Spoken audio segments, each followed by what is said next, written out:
What's up, everyone? Welcome back to the channel. I hope you all are having a very blessed and wonderful day, and if not, I do pray and hope that it gets better. Today, we are stepping back into the King's Garden for another interview with the president of the Durag Nation himself, also one of the three wonderful people that's currently working on the After Show podcast, which can be found on YouTube, Spotify, Amazon, and Apple. Sadot the Gamer. Sadot, how are you? How are you today? Chilling. Also, it's All Father of the Durag Gang. I'm no president. Sorry, I sorry. am Supreme Ruler. I am All Father. Oh, Father. My mistake. My mistake. Lord Durag. Whatever. But I'm chilling. How you doing? I'm doing good. Today been a little rough, but it's getting better. It's getting better. All right. Good to So, good to know. It's always as long as you're alive, you know. Yep. All right, so moving into our first question of the interview, can you tell me and the viewers a little bit about yourself? I make video game related videos in my bedroom, usually in my underwear or basketball shirts. I started off covering Marvel's Avengers, and once I was very aware that this was a literal dead game walking, I worked to branch out and expand my channel beyond that. Ended up covering Gotham Knights, dabbling into kind of multi genres, covering different games, trying to find a niche until I settled into general superhero gaming related content and different AAA games. Now I'm in a position where I mainly cover superhero games, but also work with brands like Capcom and Ubisoft, and I have pretty decent relationship with when it comes to Square Enix games. So whenever stuff like that pops up, or if a brand approaches me, like what happened recently with a video game that I'm curious about and they want to sponsor a video, I'll do that as well. But generally, I talk about superhero stuff and I get paid for it somehow. Just in your underwear, just recording videos. That's about as honest as you could possibly get, sir, and I respect it. But overall, you sound like a pretty busy man, and I can't do anything but respect the hustle and grind that you're on. You've definitely been getting a lot of stuff that has been coming your way. Like, I believe you just recently got the Spider-Man PS5. I was one of the content creators, fortunately, that Sony sent the custom Spider-Man 2 controller and PS5 plates. I'm not like, kind of funny level. They all got the full PS5 bundle. Shout out to them. Mhm. But I'm more than happy to have gotten the controller and the plates. Shout out to Sony. I literally I ordered the controller for Amazon, and I wasn't even intending to get the plates, but then I made a very fortunate connection with Sony. They offered me the opportunity, and I greatly appreciate Sony for hooking me up, and I'm looking forward to working with them further. I'm happy. I'm happy for you, man. Truly, truly. Thank you, So, sir. next question. How long have you been making content for exactly? I know you said that you started with Avengers. Yep, I am in year 3 of being a content creator. I started in 2021, and I was pretty much at the lowest you could possibly be in terms of experience. I had the idea of streaming because I had a PS5 that I got at launch. I was able to get pre-order up. I was one of the people who was able to pre-order, fight through all the scalpers. I pre-ordered a PS5, got it delivered launch day, and I learned, hey, this thing has streaming capabilities. I know about streamers, and I was like, oh, let me, everyone's locked down, so I was like, let me try it. Let me try this thing. So I did a little bit of research. I was like, oh, Twitch seems to be a thing that people are doing, and I was pretty much watching. I didn't watch that many streamers, but I was pretty much I was a competitive Yu-Gi-Oh player at one point, so I watched a lot of Decade on Twitch. So I was like, I can probably try this Twitch thing. So I was just literally streaming Outriders actually off of the PS5 on Twitch. And after doing some more research, I learned that Twitch is actually pretty terrible as a platform when it comes to surfacing people that don't already have an established audience. They all Mhm. pretty much said, if you want to grow on Twitch, you basically have to grow on YouTube and send people to Twitch. So I was like, okay, fine. So I'll start a YouTube channel, grow on there, and send people to my Twitch. And after doing some research, I was like, I'm already playing this Avengers thing. It checks all the boxes, and the Hawkeye DLC is dropping. So let me make a Hawkeye build video. And I ended up being, I think, the first person to post the Bag of Tricks build video. That blew up, and I made a bunch of videos after that kept blowing up. I was in the partner program within a month. And at a certain point, I was like doing research on market trends. I was like, it kind of doesn't make sense for me to be building this YouTube audience just to send them over to Twitch when YouTube has their own streaming platform that they're building out.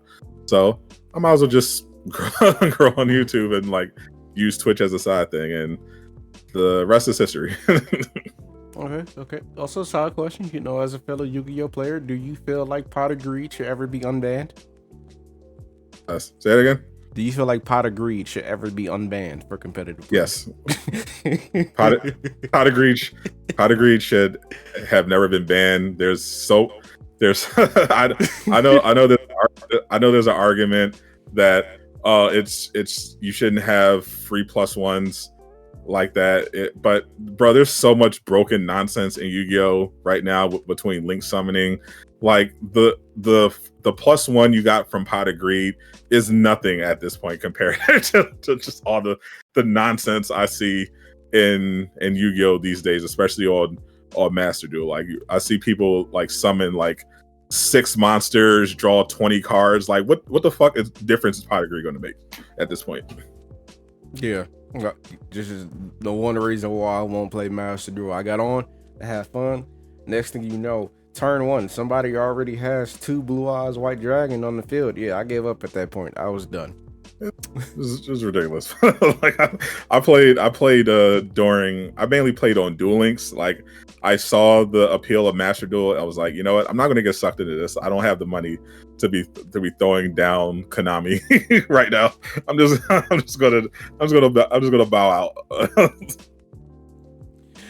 Okay, so moving over from Yu-Gi-Oh and over into the world of superheroes. So you are a major superhero fan just like myself. When exactly did you start getting into the comic industry as a whole, and also gaming as well, since you've managed to build your platform off those 2 things? I probably was more into gaming before. I was a big superhero guy. Like I came from the era where people went to the arcade to to play their video games. So I'd be in the machines throwing them quarters into Time Crisis, Mortal Kombat, Street Fighter, Virtual Fighter, Speed Racer, Star Wars, The Simpsons. They just absolute goated arcade games back in the day. I had the Sega with the Sonic. Just like everyone else in America, I became obsessed with Pokemon Red, Red and Blue on the Game Boy. But my exposure to superheroes was really because of my cousin. He had a pretty big comic collection, and the X-Men for some reason caught my eye. And I looked through some of those, and I really love the art, especially Storm. and then I ended up watching. Yeah, then I ended up watching like the X-Men cartoons in the 90s. The 90s animated cartoon series. Fell in love with it.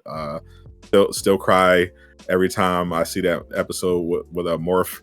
I got into the Spider-Man cartoon up because of that, and then I watched Superman animated series, Justice League Unlimited, and basically through the animation, I got really into the superhero stuff. I was never that big into comics to begin with. Like even now, like I am mostly into manga when it comes to reading that sort of stuff. Like when it comes to comics, like I'll read some now just to get kind of like a background on some interesting plot lines. But really growing up, the only stuff that I read comic wise was like Scott Pilgrim, Wanted, V for Vendetta, Watchmen, that sort of stuff. And I like more of the Sandman. I like, you know, kind of like the serious, hard graphic novel or just like manga adjacent type of stuff, rather than like the traditional superhero stuff. Apart from a few runs, but I was mainly, when it comes to Marvel and DC, interested in like their animated stuff, and of course then the MCU hit. But before that, like straight to DVD, animated DC and Marvel stuff was my go-to. I love that sort of stuff. Okay, yeah, I mean, cause I know because like Sadot's older than me. That's not a dig at. That's not a dig at his age. I'm not trying to be disrespectful. He's older than me. I know for me, some of the cartoons that I would say came upon would be shows like Superhero Squad, which yes, is silly, but because of that, Superhero Squad, if it wasn't for that, I wouldn't know about characters like Screaming Mimi or Reptile and whatnot. It was a kiddie show with adult humor sometimes, but it definitely helped to introduce you to the bigger world of Marvel.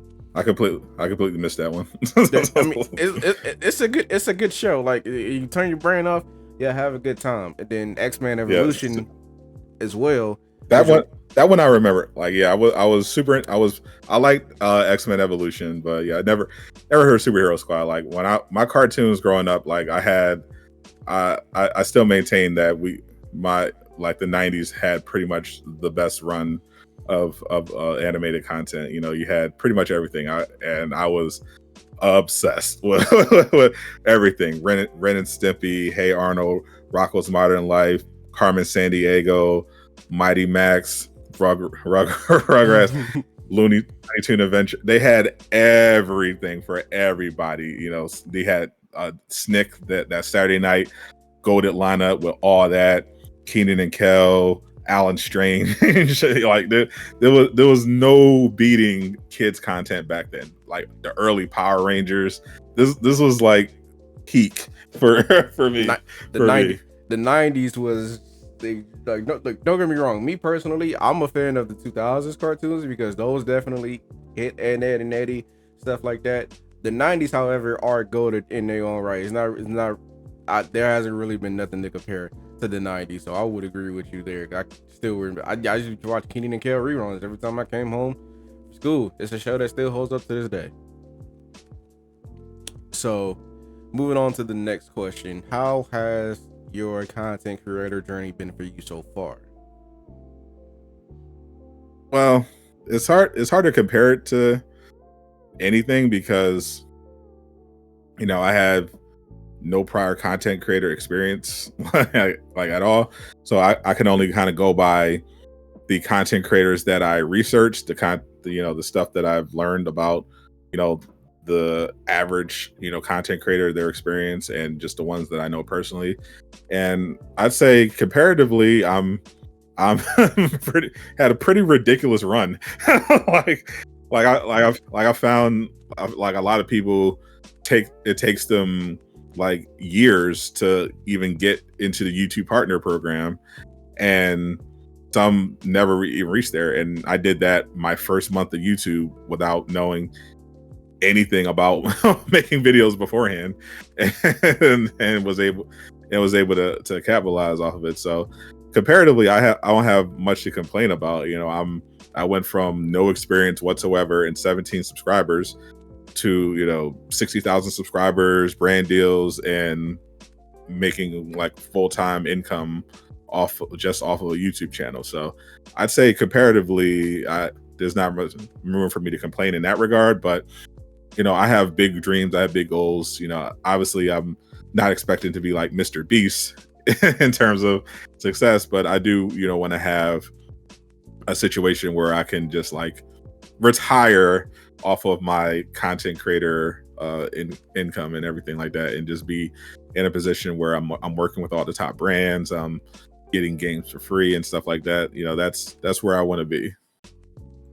Okay. Now, I'm glad that you said you definitely have big plans in store for yourself and hopes, because that brings us very nicely to our next question, which is where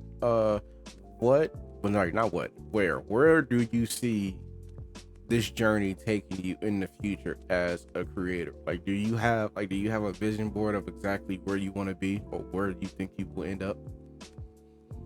I used to do that vision board stuff, but I do have a roadmap, as so someone who's familiar with Avengers will appreciate that, where I have goals where I want to hit. I want to have 100,000 subscribers by this date. I want to have relationships with this brand, and this brand. I want to have a very clear content plan and roadmap where I know I can reliably make this and get this. I have income goals and stuff like that. So yeah, I have very much a plan of where I want to eventually lead to, and it basically leads to where I mentioned before, where I just want to be in a position where I don't have to worry about money anymore. That's where I want to be. I'm doing a lot of the stuff that I want to do. I've made relationships with a lot of brands that I wanted to. I'm in a position where I'm getting game access to games that I wanted to. So it's going according to the plan so far. So I'm just trying to stick to it, keep growing, and see where it takes me. Okay. Now, what would you say are some of the best moments that you could think of during your impressive 3-year stint as a creator? Like, what are some of the highlights? The highlights, I mean, definitely getting an email from Sony saying they want to send me some stuff. That's probably up there.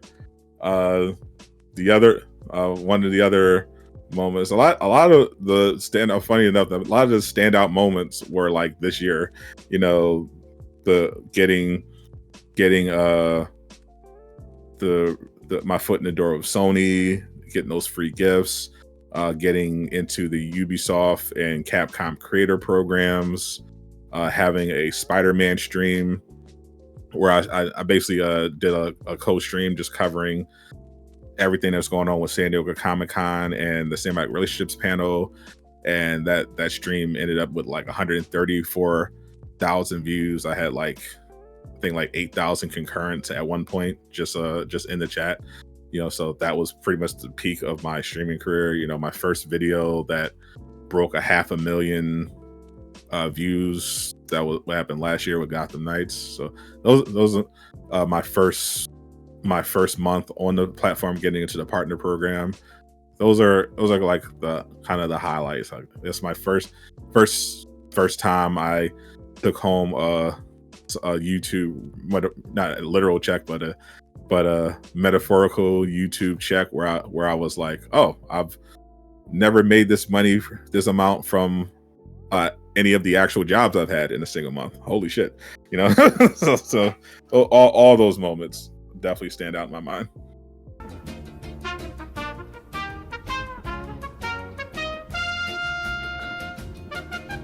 The next question here, because we had a little technical difficulty issue for a second.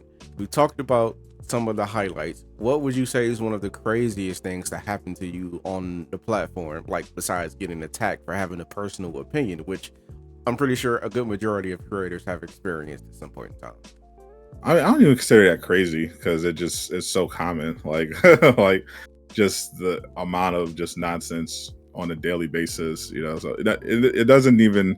I guess some creators would call it crazy, but I don't. I have like a healthy distance from this internet stuff. Maybe because growing up I actually touched grass, so I'm not that invested in all this stuff. So all the racial slurs and everything that I get sent weekly just rolls off my back at this point, because it's like, this content creator stuff is weird as it is. I don't think anything particularly crazy in terms of negative. The most negative I'd say was when I got temporarily removed from the partner program last year, and realized just how terrible YouTube's customer service can be when it comes to dealing with creators and helping them out. Like, there's basically infinite amount of ways where YouTube can kind of just screw over their creators, and there's no recourse. So that was was eye opening. But other than that, it's just usual internet stuff. The craziest stuff is to me that stands out is always going to be like, the big streams or the big video numbers or anything like that, any big branding opportunities, or all the other nonsense I just don't care about. Oh yeah, no, yeah, that's fair. It's just that like everything else outside of what you got going on is white noise. Doesn't even matter. Yeah, because at the end of the day, I know the score. Like I'm like there are a lot of people that are just jealous of content creators just in general, and then there are a lot of people who also hate Black people. So I tick both those boxes. So I already knew that it's just going to come to the territory. You're going to get just a bunch of weirdos that are just mad at you for like no logical reason. So I just, instead of just wasting my energy engaging with them, I just keep it moving. Absolutely. All right, so our next question: if someone were to ask you for advice on traversing the creator world, right? Relationships, work ethics, sorry, I can't pronounce words, rules to follow, things of that nature, what would your answer to them be? I would definitely say if you see a content creator or content creators get an opportunity that you feel like you should have gotten, definitely don't tweet about it. That's not going to help you. As someone who personally has talked to developers, has a relationship with someone who works in community management and branding, one of the worst things you can do as a content creator is be that person who comes off as entitled and unprofessional, because you got to remember, if you want these opportunities as a content creator, you're going to have to go through people. And if you're dealing with people, from your own experience, you don't like dealing with people who are annoying, who are obnoxious, who are entitled. Well, why would a community manager want to do that? why would someone whose job it is to deal with influencers, getting thousands of messages every week from people who want codes and access? Why would they want to deal with someone who's going to throw a temper tantrum if they don't get the thing that they want? So if they see you tweet stuff like that, then they're just going to make a mental note, oh, don't work with that content creator. And they're going to tell other people, because they talk like a lot of these people go from company to company, so they talk, that reputation, if you have a negative one, can easily spread. So I would say be mindful of who might be watching. Keep that in mind when you're about to send off that tweet that you think is fire, when you're about to make that video. Just understand you are a brand, and what you say, what you do is a reflection of that brand. So you want to be conscious of what you're saying and what you're communicating, and how that may or may not negatively affect you going forward. So if you don't care about making relationships with brands, then yeah, go, do whatever you want. But if you do want to be a person who is relied on by brands, who has these relationships, then you're going to want to look into being as professional as possible and not self-sabotaging by letting your jealousy and emotions get the better of you. Other than that, you're going to want to do a lot of research, because you got to understand what you're going to, if you're committed to this, you want to understand what platform you want to be focusing on, what that specific platform needs, your niche, what you want to do, what equipment you need, how you have to navigate the various algorithms, what kind of content you create. And fortunately, there's a ton of resources out there, even more than when I started, that can give you a leg up. So it's just a matter of doing the work. The one thing I definitely do want to add in, specifically just because there, again, are people who tweet about it, who feel entitled to some things. It doesn't matter. It doesn't matter what type of videos you make. It doesn't matter if you have more videos posted on the subject than someone else. It doesn't matter if someone talks to someone. You don't, you have to understand, you don't deserve anything. Everything Correct. that you Correct. get as a creator is earned, right? You see some people get some stuff. These people have been working their ass off. It's just sometimes Yeah. it's on the forefront and sometimes it's in the background. You don't know exactly what went into said situation, but just know they earned this because they put in the time and the work and they showed the same respect that they wanted to get back. And now they're at where you want to be at, and now your butt hurt crying on Twitter because you didn't get it. That's the reason why you didn't get it. Yeah, it's so bizarre to me. I'll see the sentiment like, oh, well, why do big creators get this opportunity? They should go give it to someone who deserves it. Like, first of all, that's kind of an insult to the person you're following, because what you think that if they became successful, suddenly they don't deserve opportunities, so success shouldn't be rewarded. And also, how do you think those creators got big? they didn't just, they weren't just handed a channel with millions of subscribers in an engaged community. They had to work their way up from nothing to be in a position where brands are just reaching out to them.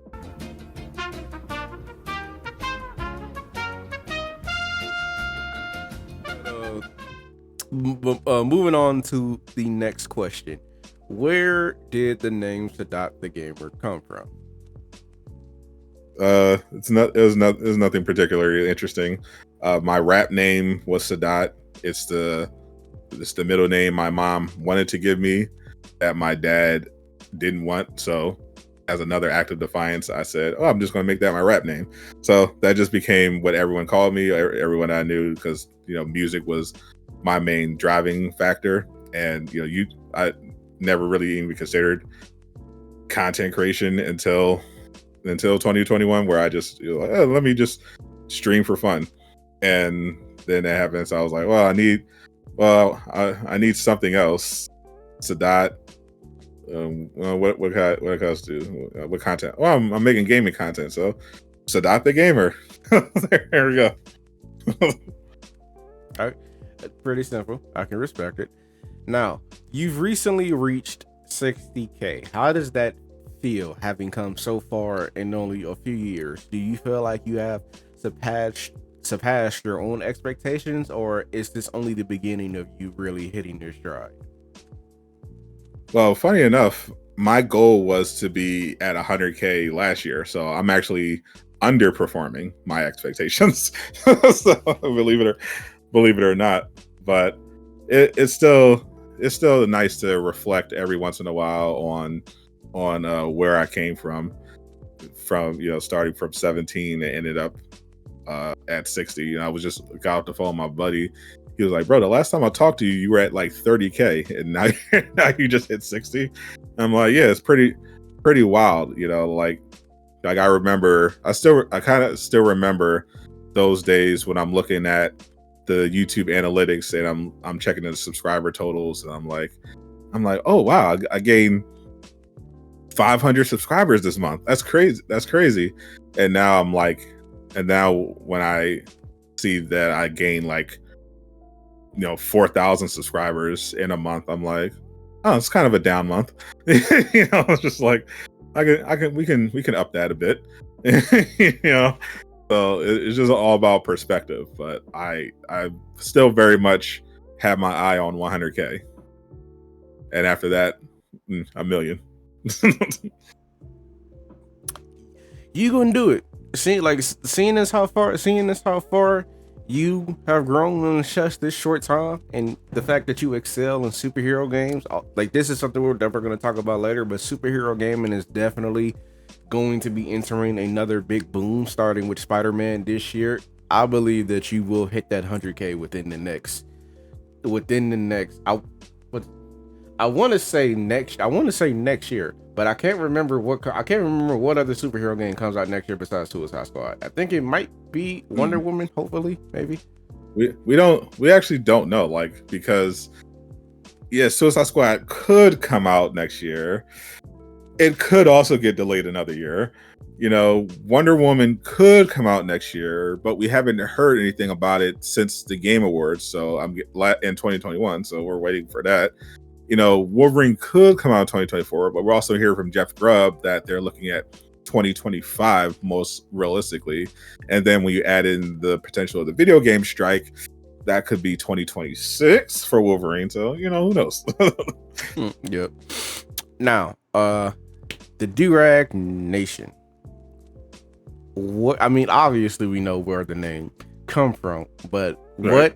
what made you choose to go with that name? Like was it something you were just gonna keep regardless, or did you not really expect it to stick the way it did with your fan base? And was that the original name you had in mind for your fan base? When during my research, I saw that every content creator kind of had a thing, a gimmick in a niche, and I was like, what could be my gimmick? Everyone has a thing that they call, every great brand has a thing that they call their subscribers. Like Agent from AMP, he has, he's got the agency. Lady Gaga has her Little Monsters. So I'm like, what can I do? What can I realistically do? And I thought about incorporating props and stuff. Even wearing a mask, but I quickly abandoned that because I'm like, nah, that's stupid. And then I was like, it's the pandemic and I don't feel like getting a haircut, so I'm just gonna wear a do-rag on screen anyway. And I was like, and I realized, I guess I can turn that into a brand. Do-rag. We'll call it. I'll just call myself All Father to Do-Rags or something, because it goes with the whole Marvel theme, and I'll just have my Do-Rag Nation. That'll just be the thing we'll work with. And it's stuck. So there we are. Okay. So the Durag Nation has been supporting you pretty heavily. Did you know beforehand that you would end up here with an army of people who value you and take faith in the words that you preach, or was this kind of like a play it by ear situation where it all just happened and you ran with it? Oh no, this is all. This whole thing is just nonsense. I obviously when I got serious about it and started researching and figuring out the branding, I was like, okay, the expectation and the goal is to have active, engaged community, but just the idea of it logically is completely ridiculous. The idea that people will just hang out with me and talk anime while I play a video game is still completely silly to me. But I appreciate it, and it is fun. I've met a lot of cool people through this YouTube stuff, and I've got a lot of really great friends out of it. I've got the private Discord set up, which I'm glad I did, because it limits the people to the ones who are really serious about being there, and so it's like a little tight-knit community that we got within the Durag Nation, like a nation within the nation, like an inner circle. So it's a nice thing. Okay. Now moving on to the next question, because we're gonna start moving into some of the funner questions. I would say, what is your favorite and least favorite gaming genre? Favorite and least favorite gaming genre. I hate puzzle games. I love action adventure stuff.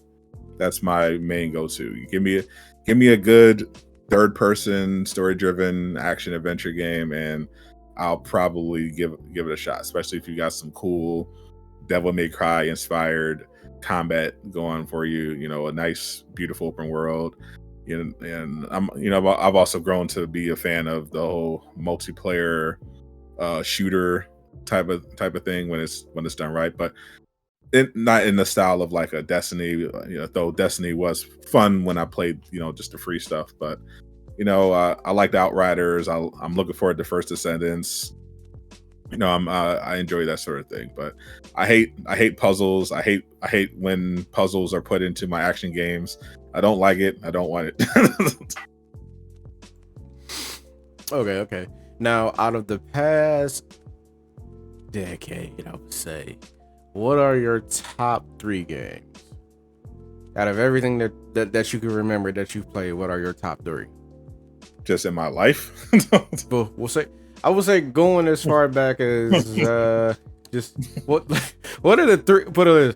How about this? What are the 3 best games that you have played in recent memory? I guess so. Just in my content creator career of Uh, 3 years.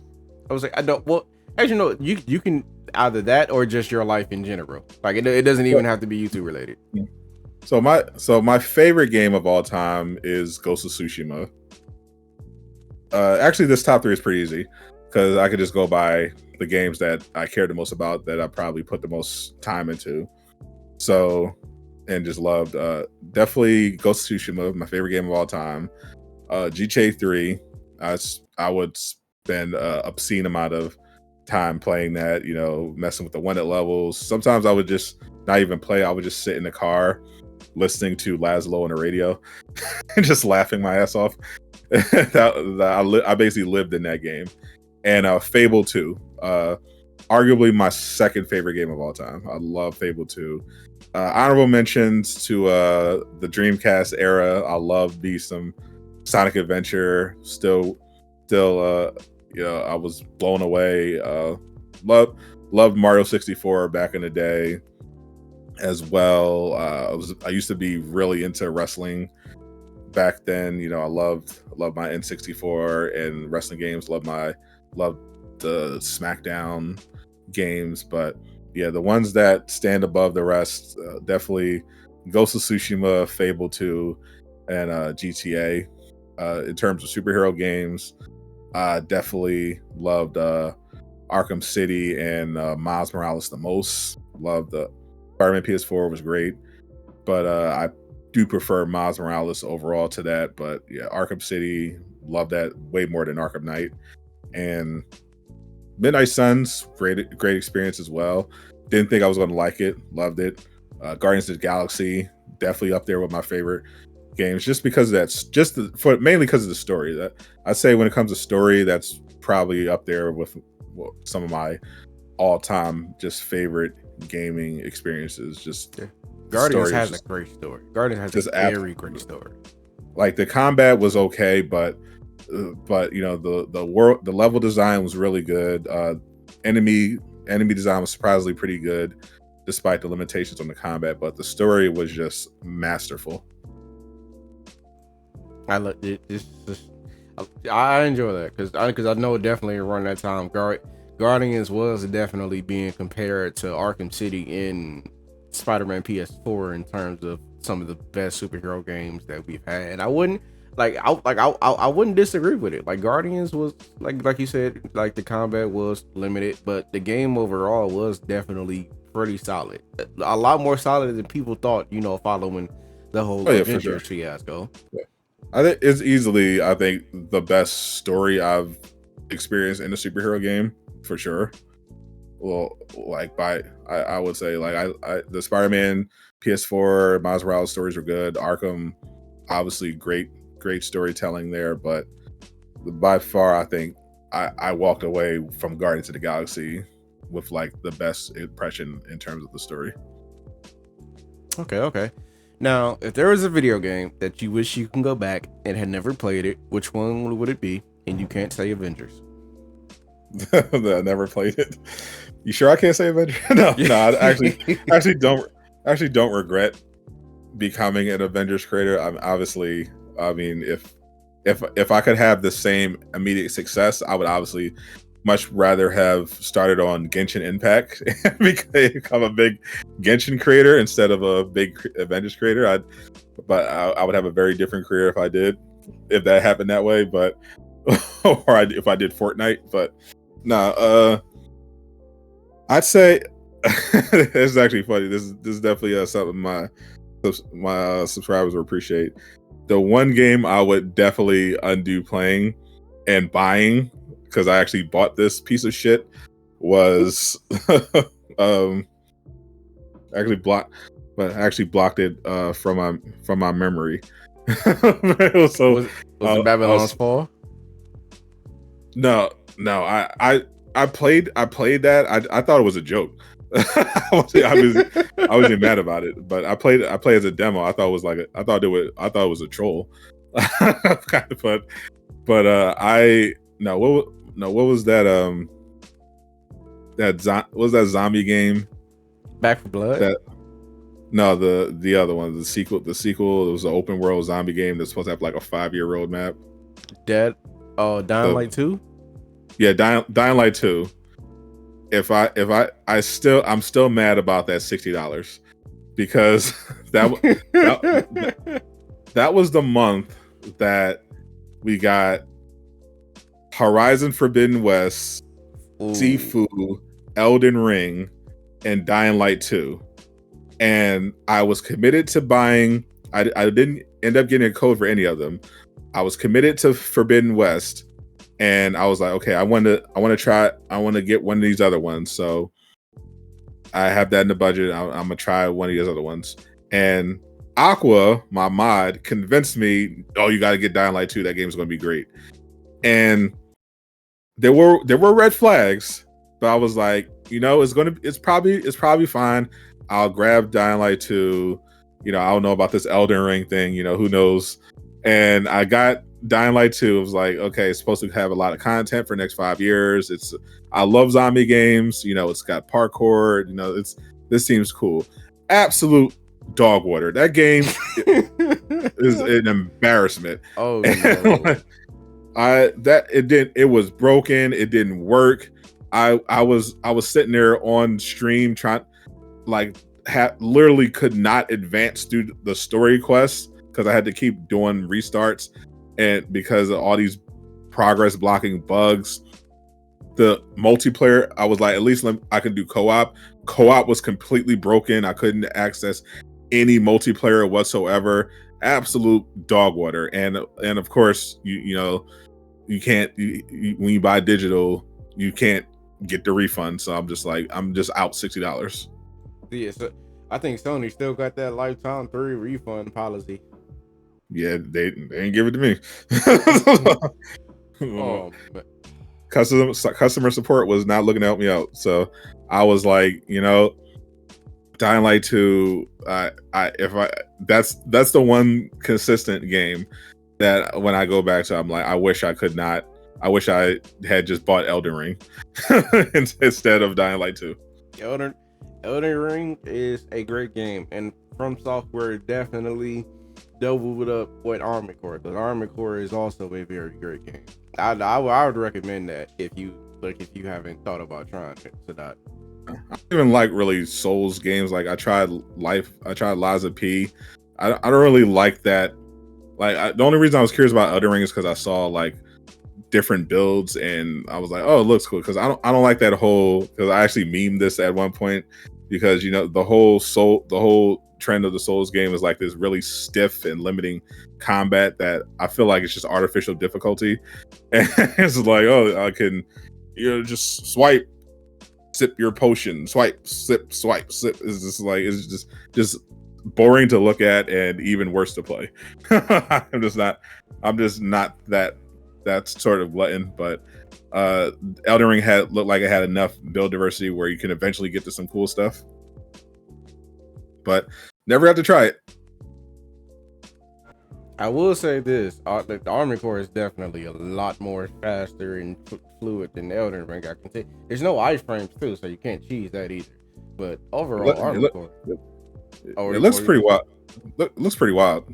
Yeah, it's fast.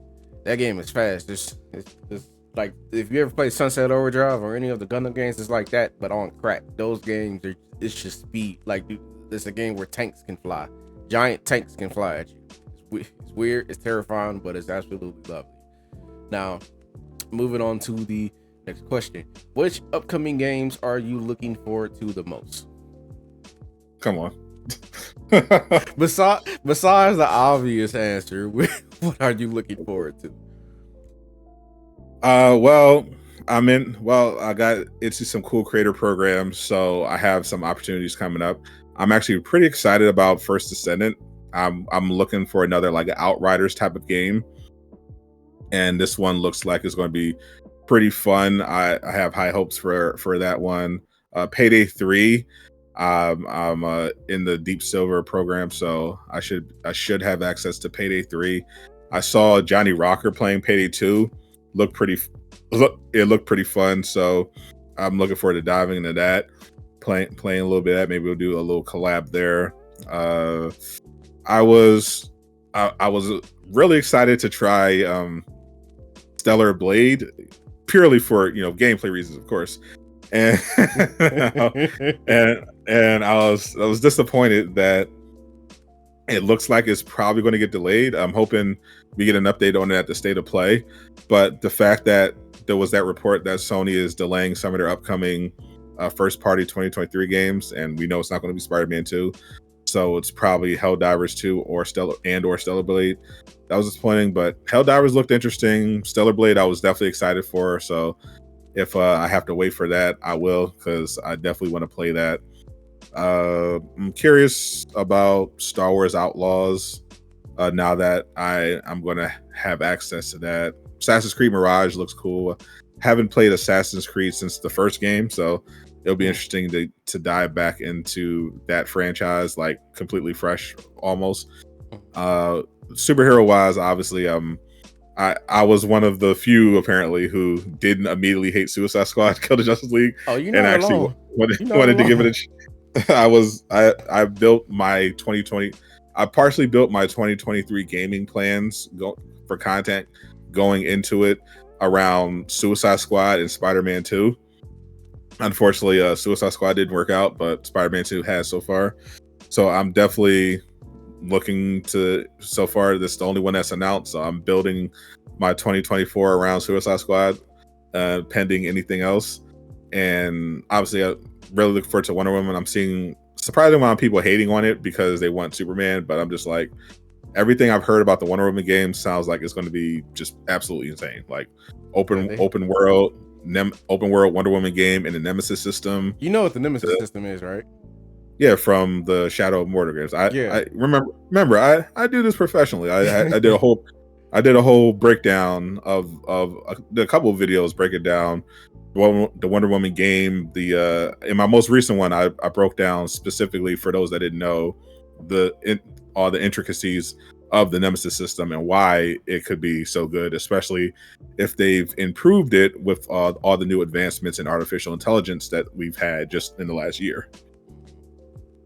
So I'm definitely excited on where gaming can go. They obviously are going to cling to artificial intelligence as kind of a buzz term, and there are obviously some issues where you want to make sure that creators aren't that, like the voice artists, one of the reasons they could potentially go on strike is that they're trying to make sure that they're all not replaced by AI. But there are some really genuinely good applications of AI in gaming that have been talked about specifically by EA as well. Talk about like basically having AI created content where the player is kind of like shaping the content and kind of creating their own. I love just that idea, because the stuff that you could do with just prompting now is pretty impressive, but the idea of having like real conversations with NPCs in the game and it's just generative through AI, so you're never going to have the same interaction. You can create taking that to another level where you can create like whole new quests and story missions just with your interactions with the world, and procedural generation like through AI. That just fascinates me, and as a gamer who loves to get more value out of a game, because I love a good game that I could kind of live in. So that idea of being able to enhance that with AI is just interesting to me. So I'm looking forward to seeing how companies kind of innovate with that. Okay. Now that kind of leads into our next question, which is essentially, what's your opinion on the state of gaming as of recent? Because funny enough, we have some people who feel like gaming has either been 50-50 and is only getting worse for some reason, but others definitely feel like we're entering what could possibly be the next great gaming saga that we've had in a while, since we've been getting multiple bangers back to back this year, like Star Wars, Diablo, Immortals of Avium, Mhm. Armored Core, Baldur's Gate 3, and more. Right. So so a lot of these takes when it comes to the state of gaming, I've found comes mainly based on the type of games people play. Like people who tend to, and I find this funny, like people who tend to complain the most about the state of gaming in terms of like live service and impact, mainly play live service type of games, which is weird to me. But yeah, but if you play more like indie games, or you have like multiple platforms available to you, you probably have a more optimistic view of gaming. Like if you're in a position where you played Hogwarts Legacy and Baldur's Gate and all this other stuff, you probably have a much more optimistic view of gaming than if you only played, like Redfall in this year or something. So it's like part of it comes from the gaming. I think overall, gaming is in a pretty good place. There are obviously some issues that have persisted for a while and some potentially troubling trends. You have the looming threat of too much consolidation. Like the console war thing is stupid, but necessary to a degree, in that you want PlayStation and Xbox to be competing against each other as businesses, because if they're competing against each other and no one has a monopoly, then that means we're more likely to get better products as consumers. Whereas if someone, as we've seen throughout history, if there's a monopoly, that means there's less incentive to innovate or do anything more. So you want a healthy ecosystem where a bunch of games are and platforms are competing. So in that regard, we're doing pretty good. Obviously there's always concern about someone buying up all these platforms and the publishers and studios to try to produce their own exclusive content, but it seems to be pretty balanced. And in that regard, Xbox seems more committed to cloud gaming anyway, and PlayStation is still king when it comes to exclusives, along with Nintendo. They have their own lane. So I think in that regard, there's a pretty healthy environment. There's some trends that should definitely be concerned. You don't like the idea of developers viewing players as the enemy, and you definitely don't like this trend of players just being unnecessarily toxic and entitled. And because at the end of the day, these game companies are making a product for customers, and the goal should be, at the end of the day, to make something that gamers will enjoy, because most gamers, they don't care about your politics. They don't care about what you have going on. They're just trying to come off work, turn their brain off for a couple hours, and just get lost in a game.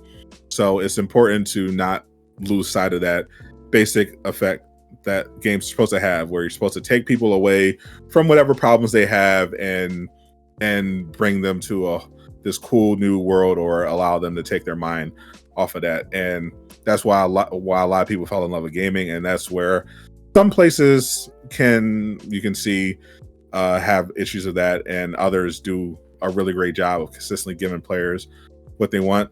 So I think just going forward in general, studios, publishers should treat their customers with the respect that they deserve. Players should be less toxic, and pay your workers and don't force them to do crunch. Okay. So now we talked about Wonder Woman, and we did talk about Suicide Squad, which I am going to bring back up later. And clearly, those belong in the DC universe. Now, how do you feel about James Gunn and his overall plan for the DCU moving forward? Having everything be connected across all forms of media. And do you think this could be the chance for us to, finally have a 10-year period where there's multiple DC games releasing and Batman doesn't own like 6 of them? Well, I got confidence in regards to more diverse DC games, not from James Gunn, but from the new CEO Zaslav, and because apparently because of Hogwarts Legacy, he apparently discovered that, oh wow, people like video games. We should make more of that. We own these IPs. we should do more, like Superman or something. The James Gunn slate, I'm willing to give it a chance because I generally like James Gunn's movies. I thought the Guardians movies were pretty good. I liked his take on the Suicide Squad.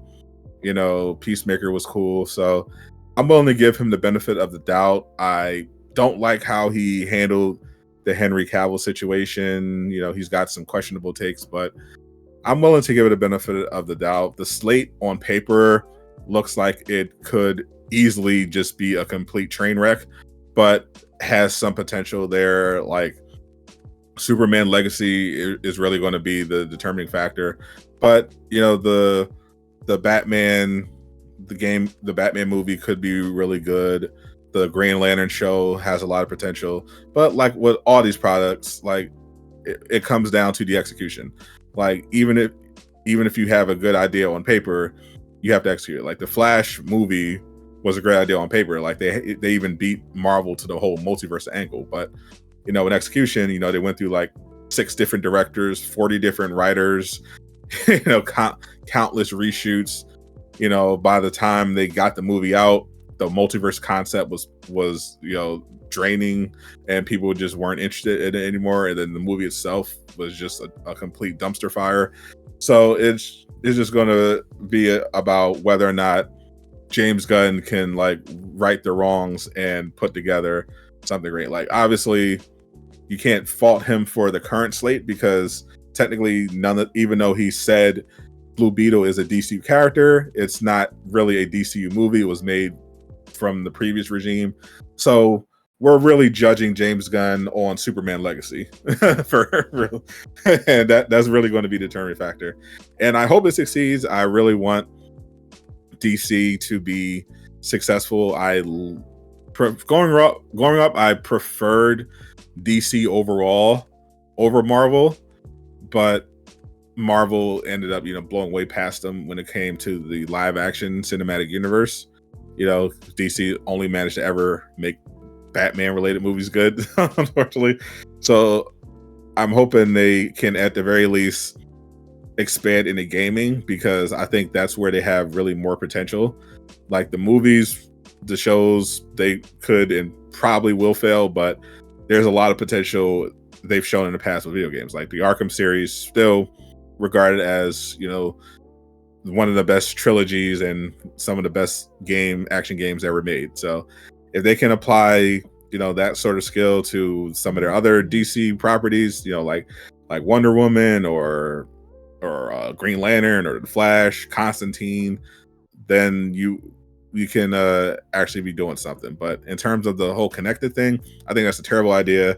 The video game making process does not lend itself to linking actors who are also tied to movies and shows. Like that's not going to happen. Your best bet is to kind of just say, okay, well, this video game can be an Elseworld story, or it could be canon to the universe, but we're not going to force the actors to be in both. Like, just because you're good on screen doesn't mean you're a good voice actor. Like that's just a goofy idea. So I'm not about that. But just the idea in general of just making more DC games, they should definitely do that because DC has a lot of potential.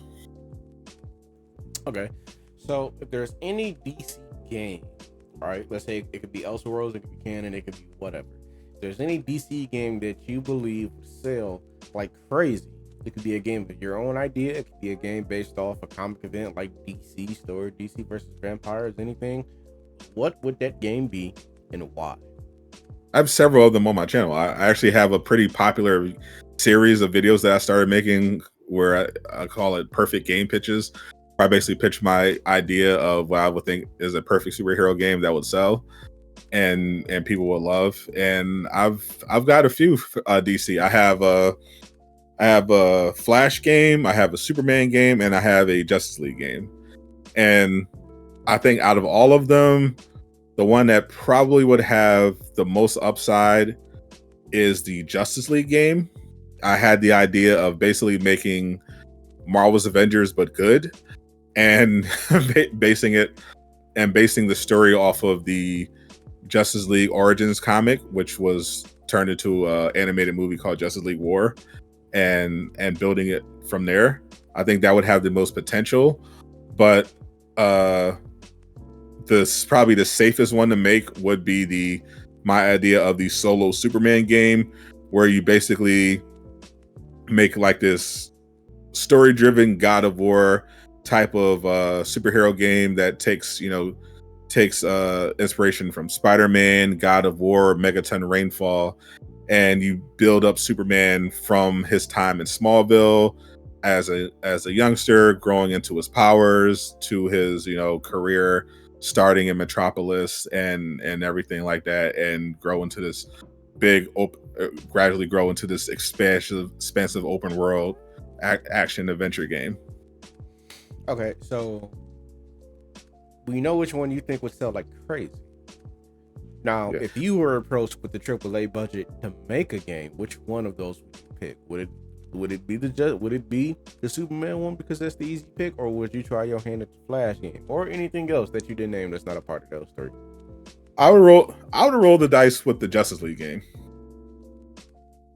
because I saw firsthand how like that Avengers type of thing, like Avengers, as bad as Avengers was, it still sold like 4 million the first month, and it kept a loyal player base for almost 3 full years, despite handling everything in the wrong way possible. Like, if I had the AAA budget and I was overseeing everything to make sure it was the way it was supposed to go, the Justice League game would by far have the most upside. It would print money.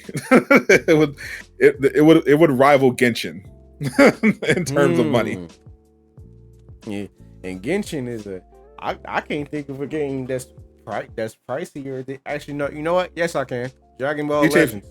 GTA Online is the only game that is like messing with Genshin in terms of profit. That and Fortnite. Have you looked into Dragon Ball? Have you looked into Dragon Ball Legends? Dragon Ball Legends. The only Dragon Ball Legends I remember was the one I played when I was a kid on like PlayStation on Action Replay. The gacha game Dragon Ball. I feel like if you were to look into that, I feel like that. I think that might have sold more, if not just around the same area as GTA 5. I do know that Legends specifically, like, definitely is up there in terms of profit, because it's a gacha. It's like $1 billion a year game. Yes. I believe they made around, I can't remember what their take home profit was, but I do know during the anniversary in 1 month they made somewhere between 3 to 5 million in that month. 3 to 5 million. I mean, Fortnite made like, I've seen Fortnite make like 60 million in like a day. That's fair. But like, this is me thinking of like the early days of Legends. Like, granted, there's a lot more stuff in the game now, but then again, just gacha games in general usually tend to make bank. Because if you have because the gacha model is designed to extract money from the players as much as possible. So if you have a decent one, then you're going to be breaking in profits. Like my Justice League game wouldn't be a gacha game, but it would definitely have like intelligent monetization. So you would have earnable skins, and you would have paid cosmetics, and you would also have paid expansions. Yeah, because the last thing we need is another Diablo Immortal situation where it costs around $100,000 to fully max out a build. And we're not doing any of that. People talk to. I've seen people get mad about monetization. They never talked about Diablo Immortal, and that literally had one of the worst money hungry predatory issues I've seen out of any game in the past 2 years. I mean, gamers pick and choose what they want to be outraged about. Like, the thing they care about, it's fine. The thing they don't care about is toxic and ruining gaming. It's nothing new. But yeah, I recognize that there is value in there's a proper way to monetize a game, especially if you're going to be making expansive content and continuing post launch. And there's a clearly wrong way to do it, and there's a right way to do it. And I feel like I can appease the players and still take home profit. It wouldn't be a problem for me, especially with the DC catalog. Like like I would be able to sell so much stuff. Like there's no even need to nickel and dime them with like paying to win and make bills. Like charge them for certain, let them earn some cosmetics, charge them for some other ones, charge them for new characters and new actual expansions. And that way you don't have to worry about running out of money and when it comes to making quality content, because that was the issue with Avengers. They were giving away all the content for free, and because there was no longer any money coming in to finance it, the content was lackluster, which made players more upset and made them leave more and more. That's the issue. That's why you can't be afraid of the people who are yelling about microtransactions, because in reality they're a very small minority. Like the majority of players will engage in that. Like when these mobile games know, like you're not targeting the people who are whining on Twitter about having to pay for a skin. You're looking at that 30% who are going to buy everything regardless, and then the rest that middle who are going to buy something occasionally when something catches their eye. That's where you're going for. The people who are just going to be whining about microtransactions, they are completely irrelevant. They weren't going to be customers anyway. They want everything for free. They're completely irrelevant. You want to target the person who doesn't mind spending money if they think it's worth it, and the people who love and live for that. Okay. Now, what is your opinion on the current state of superhero media as a whole? What's good? What's bad? Is it oversaturated? Things of that nature. It's bad, bro. like I looked at the box office numbers recently for Blue Beetle. Oh no. And I was like, ooh. Did it do better than Flash? Bro, it's at 89 million total. I don't know how much the budget was for the movie, but I know that $112 million budget plus you usually have to tack on $100 million for marketing. So that's $200 million at least it probably cost them to put this movie out, and they've so far have made globally 89 million. it's bad, bro. They didn't even break. They couldn't even break even. They're not even at Shazam 2 levels. And Shazam 2 was, I wanted to like that movie so bad. And here's the thing is, I don't believe in superhero fatigue. That's not a real thing. There's no such thing as fatigue in entertainment, because you know what you know what phrase you never hear? Anime fatigue. you never hear that. You never hear, man, I'm tired of all this. I'm tired of all this anime. I'm tired. The reason why superhero fatigue is being brought up is because it's basically cope. The reason why you're seeing diminishing returns on your superhero movies is because your products are diminishing in value. Like, the reason why people flock to the MCU is because it was good. Like they can, if you went to, there was a time where if you went to see a Marvel movie, you were going to see a banger.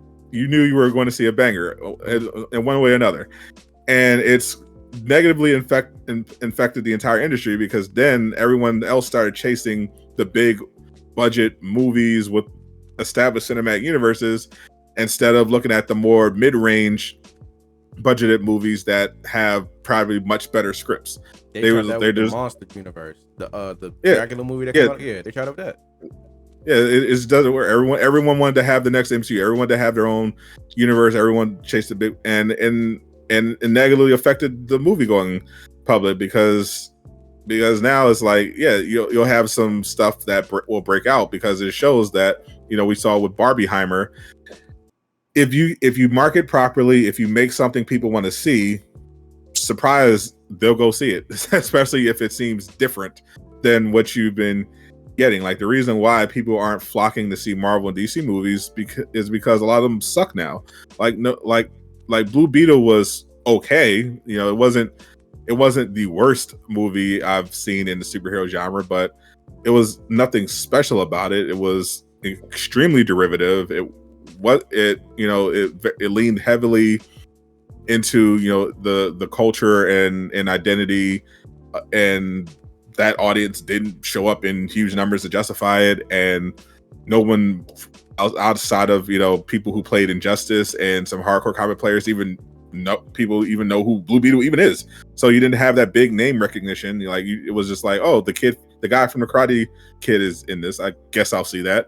But it's like, at this point, with all the other stuff DC put out, they had no momentum. Like Ant-Man, I liked Ant-Man, but the first one, but it wasn't anything spectacular about it. Paul Rudd is very charming. It was a fun, heist movie, but it did really well because the MCU had a lot of motion. Like, it was like, oh, well, it's a Marvel movie. We just saw Avengers. We saw, we had all this crazy stuff, Avengers and Guardians of the Galaxy, all this stuff that surprisingly just were just bangers, and people were like, oh, well, it's a Marvel movie, I have to go see it, because you got the connected universe, everything's selected, and the movie's probably going to be high quality.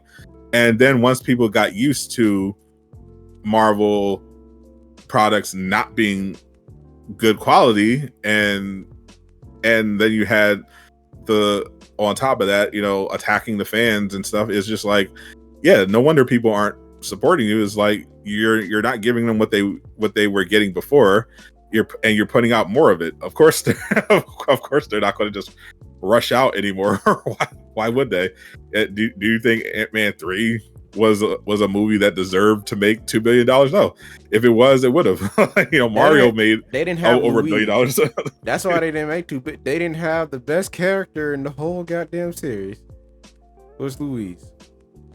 They had the fact that he wasn't there was crazy, but even then, like, it was supposed to be this big, oh, we're setting up the big bad, he's the new Thanos, but you didn't really establish him properly like you did Thanos, because in Thanos he was like this big bad that you teased in the movies, like the actual movies, and then he came through in Infinity War, one of the best my personal choice for best Marvel movie ever made, and that was like, wow, that's Thanos. And with Ant-Man, it's like, okay, you established him in a Disney Plus show, you established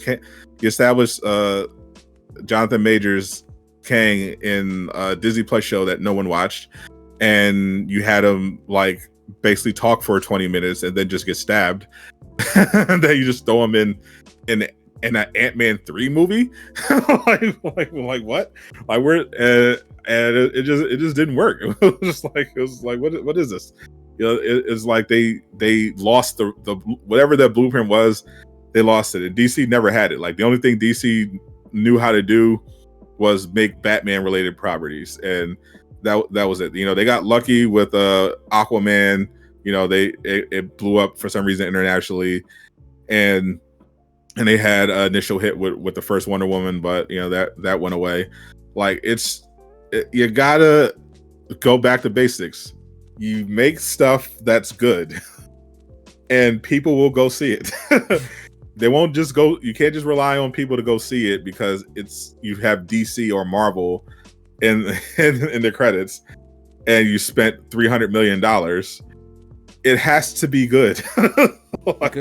because now you got other properties like The Boys and Invincible popping up, which are doing a lot better than what you are right now. So it's like, if this, like, you have some, at least, say television wise, you definitely have some more than solid competition. You are being outperformed.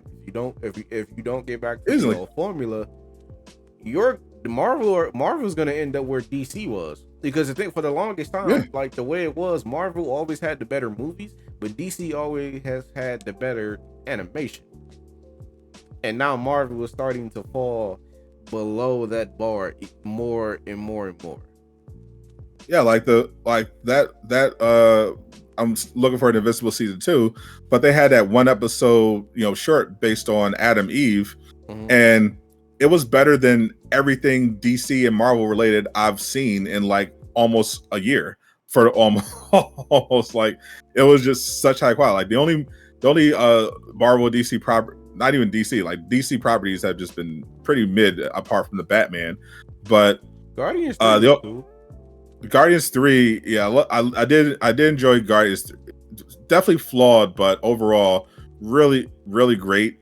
But for the most part, it's like they've been really putting out some stinkers. Like I enjoyed Werewolf by Night and What If, but outside of that, there was just a lot of mid. Like everyone hyped up No Way Home, but once you remove the nostalgia, it's like it's like most of the movie is pretty bad, apart from like that final 2.5 acts where it really picks up.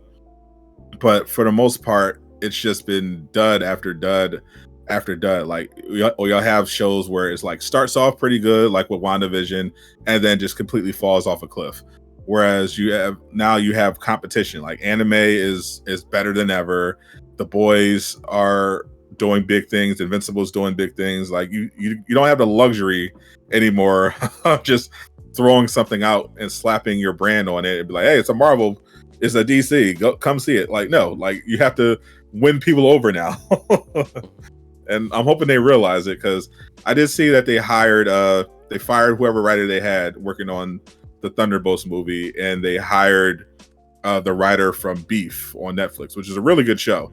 So that's a sign to me that at least somebody over there recognizes that they have kind of an internal problem, in terms of their quality. It's not because of the fans being toxic, it's because you're putting out crap. And on some level they recognize, okay, let's get some proven writers, let's start there, which is crazy. But yeah, believe it or not, if you're trying to make a big movie, you might want to get some writers who have like good credentials, or a director with the same. Shocking, but that's the thing that they actually weren't consistently doing. Like I would look up the credits for some of these projects. I'm like, you gave someone a $200 million budget, and they have like two projects on their IMDb that no one watched before. Like, what are you doing? like, what did you think was going to happen? Okay, all right. Now, I would say, speaking of internal problems, something that gamers tend to have quite a lot of these days. Do you believe the people who were trashing Spider-Man 2 because the suits didn't look wet in the water have a fair leg to stand on?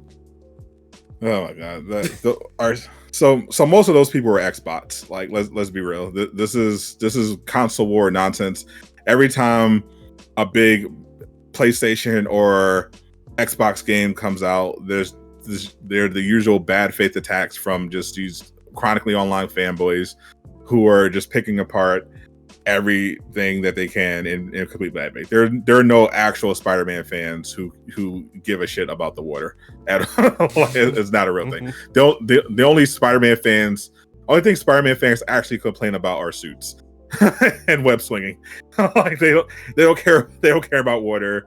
They care about the Raimi suit or the lines on the symbiote. They don't care about water. That's purely an Xbox thing. Now, console wars. So things have definitely been getting heated more than ever recently because of various things. Like, for example, there's the whole Baldur's Gate 3 situation that's going on right now. But it seems like both PlayStation and Xbox has been taking hits on both sides due to the recent 30 FPS plague that has been sending gamers into a frenzy over the past year and a half. What's your opinion on the 30 FPS situation? People don't care about frame rate. Like the only people who complain about who really care about frame rate are PC players, and no one cares about PC players. Like the people most of the people who are complaining about their FPS are literally just doing it in bad faith. Like they play games all the time in 30 FPS. Tears of the Kingdom is probably going to win Game of the Year if Baldur's Gate doesn't knock it off. And that game runs on 10-year-old hardware at 30 FPS, and no one cares because that's how gamers have been used to it. The problem is that expectations were set that this new generation of consoles would have a much higher level of performance. Xbox in particular made these claims about their hardware, and they just quite frankly have not delivered. So if you actually did care about that, yeah, it is a problem that they overpromised and underdelivered. You never like that in any field, especially when it comes to an industry where you're expecting consumers to spend $500-$600 to invest in your new console in a lot of cases. But that is what it is. Like I don't care about 60 or 30. I can enjoy both. I mean, most people really, you can't really actually tell a difference for the most part. But the problem is stable frame rate and general performance. Like I don't care if a game runs at 30. I care if it can stay at 30. If your game is dropping below 30, dropping to 10 or 15, like then you have a much bigger problem.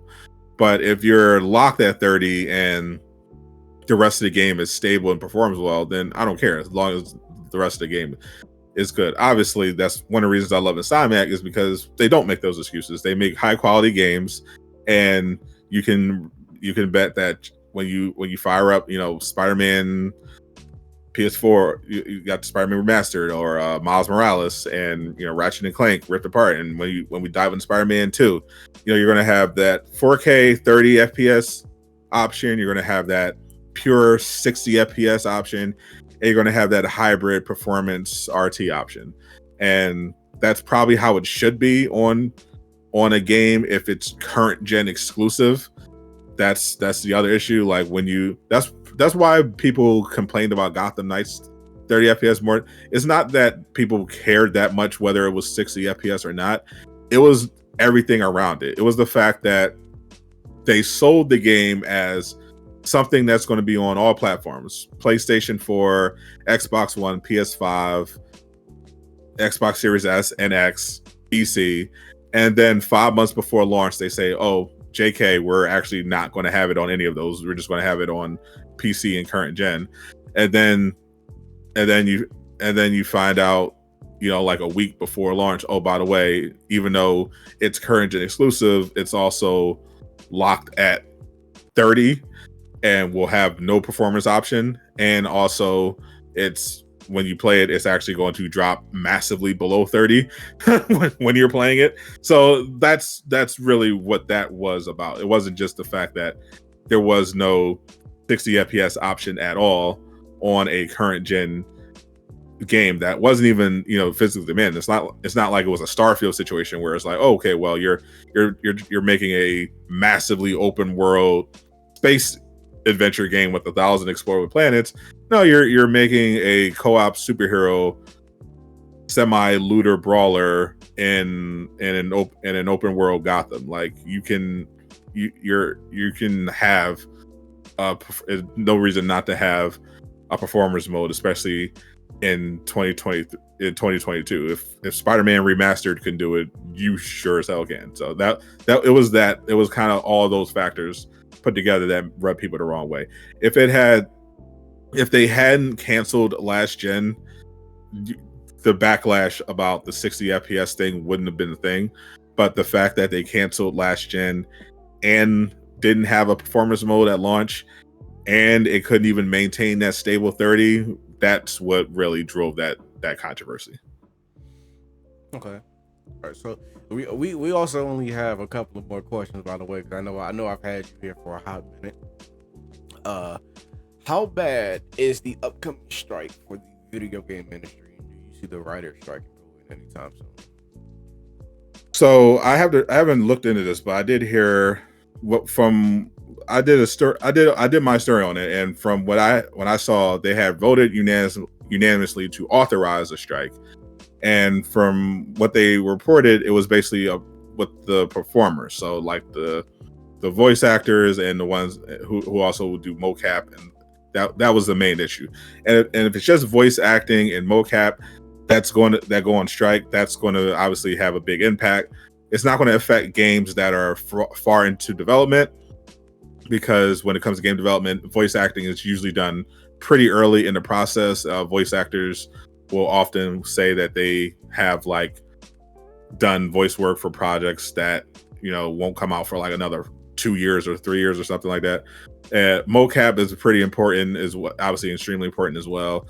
So it's going to depend on the process. So like games that are pretty much already done or are deep into their cycle, who have already done their mocap work, they're not going to be affected. But games that are in early development or are just getting into that period are definitely going to run into some delays, and the companies involved are like pretty much cover most of the industry. I mean, Activision, WB Games, Epic, Insomniac, Take-Two, like these pretty much cover most of the games people play. So any sort of strike like that could definitely have some impact. Like obviously Spider-Man 2 is pretty much done. It hasn't shipped yet, so it's not technically done. It's not gold yet, so it's technically not done, but it's far enough where they've long since finished their mocap and voice work. So that game will be out on time because it has no impact on that.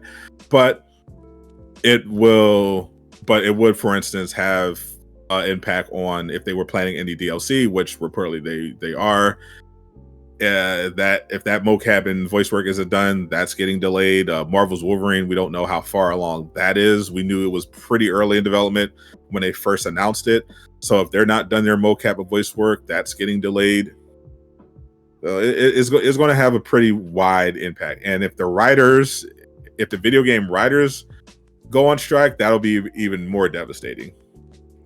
Because then you can't do much of anything if you can't have any writers working on your game. Like, you're pretty much done at that point. You can't do anything. Everything is getting delayed at that point. Yeah, you're kind of screwed there. So if the writers were to start striking in the game industry, yeah, that would definitely would slow a lot more stuff down. But if it's just the voice actors and like mocap performers, that will also have an impact, but won't be as bad if the writers had joined in.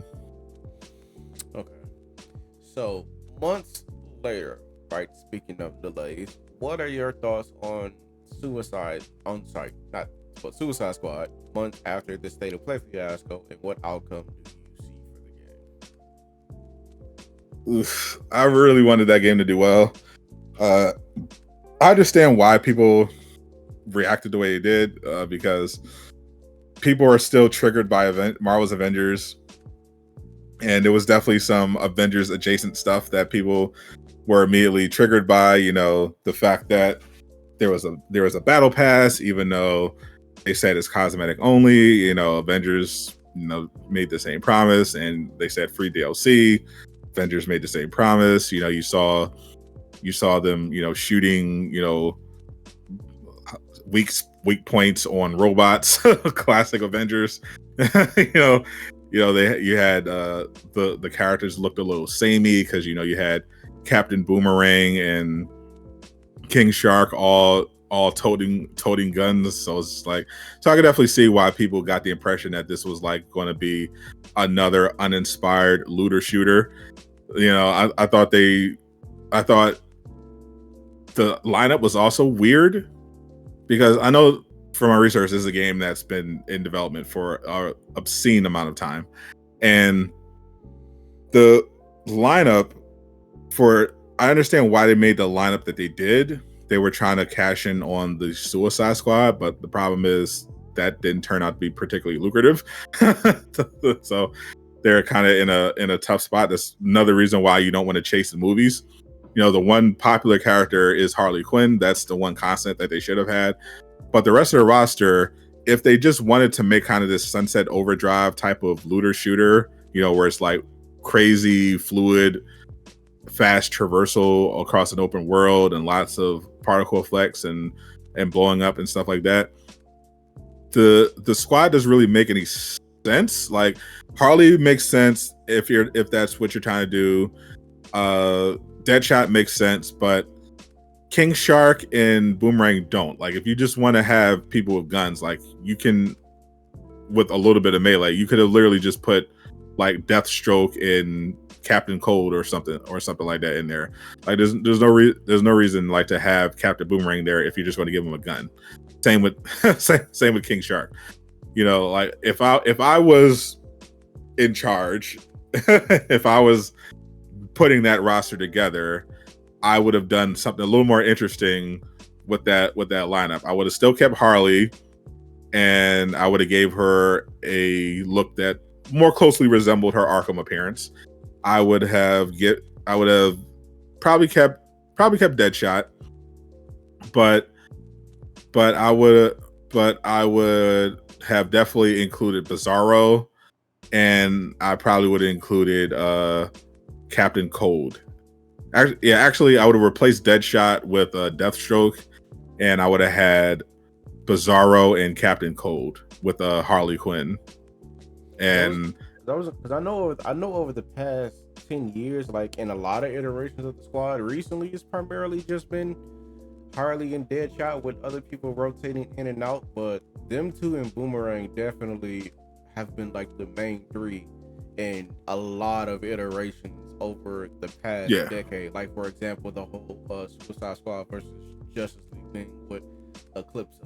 So like I can't speak for King Shark because really Killer Croc is supposed to be where Shark is, but those three primarily have been mainstays for a long time. Yeah, but I'm thinking in terms of marketability and gameplay diversity. Yeah, that's like because I'm thinking like okay, obviously you borrow some from Avengers. You're trying to make this multiplayer live service superhero thing.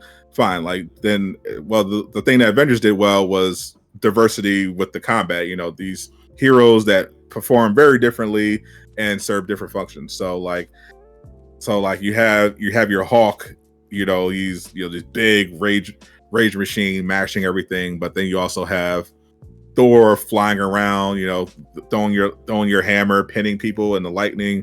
Then you have Black Widow, the quick gunplay and really smooth melee stuff. So you had some diversity there. But that's why I would prefer my roster. Like you have Bizarro, which pretty much gives everyone the kind of that open world Superman experience in the context of this game. You have a Captain Cold who very he's not just a regular gunner, but then you have obviously Harley. You gotta have Harley. She's very popular, and I just think just Deathstroke because he's just much more popular than Deadshot, and he's just a really cool character. I would prefer that, or even if you wanted to keep him, just have him as announce him as an early DLC character. But you want to have some diversity on that roster if you're trying to make this sort of game. And unfortunately, I can see why people were turned off because it looks samey. On top of the fact that as soon as you see Battle Pass, everyone immediately gets triggered, and because they have a million ideas. Most of them have no idea how live service games work or what they even actually are. They just know they hate it, and it's perfectly fair to have been uninspired by some of the gameplay. I think they didn't do a good enough job of displaying like the versatility of the combat, if there is any.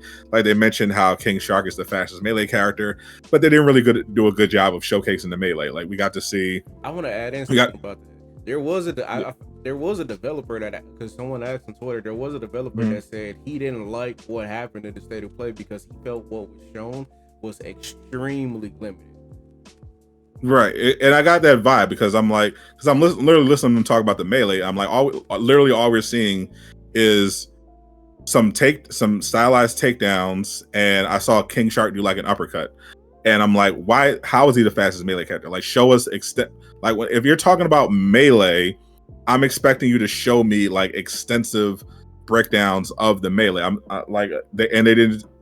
Isn't do it. So I feel like they didn't really do a. I think they didn't understand the backlash. Like, the leak didn't help, but the state of play, I think the problem is that it didn't address the concerns that people had about the game. It didn't sell people who are skeptical because of that leak in particular about the game. Like, people weren't particularly blown away when they got that first glimpse of gameplay to begin with, and it just didn't overall sell them on, no, this isn't like a samey co-op looter shooter. This is actually more unique than that.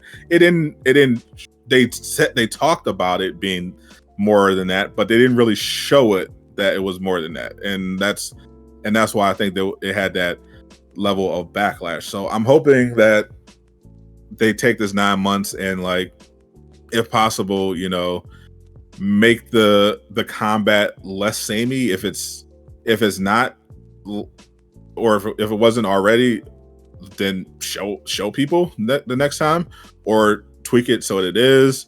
Obviously the always online feature, I don't like that. I don't think it's necessary. Get rid of that. And think about your post-launch strategy. Make sure that's solid, because if they do a better job of presenting the gameplay, this is where I think demos are really helpful. And I'm glad more studios are doing it. If people just had a chance to play it, they probably would not have hated it as much. I just have a feeling. I have a feeling that the game was much better, even at that state. I think it was much better than what they showed. And if they had just instead made a playable demo available, like right after the state of play, like we saw with like Liza P and Final Fantasy 16, I think many more people would have walked away with a better impression of the game, and they wouldn't have had to delay it at all. But because they didn't properly showcase the game and enough to like convince the people who are skeptical, and they didn't get to play it for themselves, then I think that's what really hurt them. So I would put out a demo. I would go back to the drawing board, do a better job of presenting, tweak what you need to tweak to make it better. Because I don't think you need to go get rid of the live service stuff, because free cosmetic only battle pass, there's nothing wrong with that.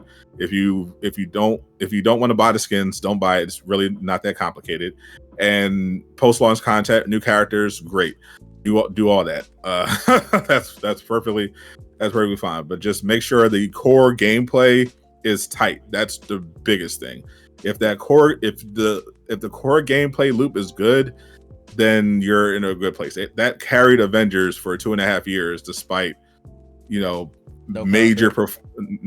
content, major performance issues, terrible traversal, bad level design. That combat carried them. So if you could fix that, then you're gonna be good to go. I want to say Anthem too, because Anthem still has a very active player base. Anthem has a fun combat loop. There's just no content. There was literally nothing. Anthem was a perfect example of a great gameplay loop and no content. Yeah, that's the thing. You got to have both. So if Suicide Squad can nail that, then they're gonna walk away from that bad impression and do okay. I really hope they do, because we are 0-2 right now. I don't. we can't go for a third one. We can't. Okay, four more questions. Would you say that we're entering another golden age of superhero games, starting with Spider-Man? Because the current roster of upcoming games is stacked, and there's only more that's going to be added to that list moving forward. Granted, we had that back, I would say, in like the 2010 era. We had games like Ultimate Alliance, X-Men Destiny, Shattered Dimensions, and Edge of Time, right? Various different games. And then there was like a long drop period, and now we're back in another boom. We got Black Panther and Captain America, another Black Panther game, Iron Man, Wonder Woman, and more. There's still that third unannounced game from EA that we don't know about, and also there's more coming in the future. I'd say it's early to call it a golden age because we have to see how it actually, plays out on paper.